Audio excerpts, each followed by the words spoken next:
We're talking National Signing Day with Incarnate Word head coach Eric Morris. Coach, just your first impressions of, I guess now, the 29 players you brought in with the 2019 class. Yeah, would it be bad if I said I wasn't excited about them right now? This is always a funny stage of life, where we get the same questions, how excited about you, and every coach in the nation saying they signed the best players out there. But truly just extremely proud of my coaches. It's been a whole year. We've been forming relationships with these kids. Did our due diligence, had great relationships with their high school coaches, with their families, with the kids, done our homework on all of them, a bunch of high character kids, great academics, tough kids, so excited. I think this will be a marquee class for this university and something that we're going to build on, and I think this class here will continue to help us win championships down the stretch. And the on-campus evaluation hasn't started yet, but are there some guys maybe that stick out in particular that you think could make an immediate impact and maybe see the field pretty early in their careers here? Oh, there's no doubt.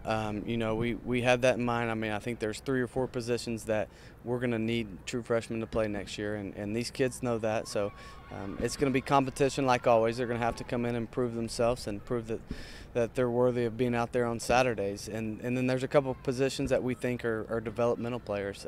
This offensive line class, with us having all 5 of our offensive linemen back, we don't think we had to go and get guys that had to compete right now. And so we went and got some guys that we thought the potential was there, have high ceilings. We looked for big, long guys that were intelligent, and so signed a bunch of guys, 5 of them up front, and hopefully we don't have to play one of them this year. They can redshirt, gain some weight, gain some strength, and be ready to go a year from now. With all the unprecedented on-field success last year with the conference championship and then that playoff berth, what momentum did you notice? Because I'm sure there was some on the recruiting trail. Yeah, it was just fun to walk into schools and the kids' faces light up and coaches' faces light up and just congratulate us. And I think we were one of the best stories in college football, especially in the state of Texas, for us to be able to come in and change the culture and change a program so quickly. And the hardest thing in sports, though, is to sustain the success.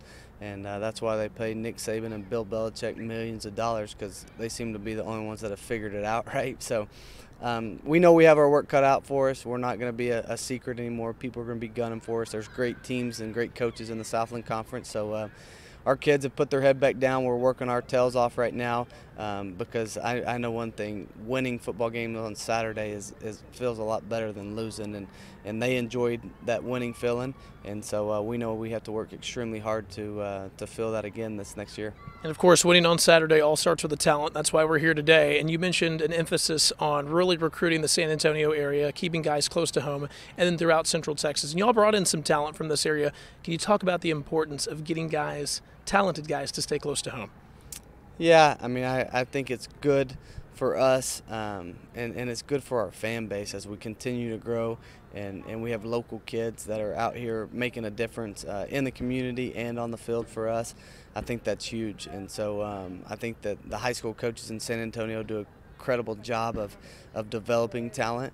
And so I think this is one of the most overlooked regions in the whole entire state, where it doesn't get recruited as hard as it should. But we're going to take advantage of that. I think we signed 4 this year from the city. I'd like for that number to continue to go up as time goes here. I'd like to sign 7 or 8 each and every year if we could find the right one. So excited to keep those 4 in town. A bunch of kids that are going to be here. Their families will be able to come and support them at the games. Their friends will be able to come and support them at the games. A couple Churchill kids, a kid from Madison, and a kid from San Antonio Christian. So we'll have the support of those areas as well.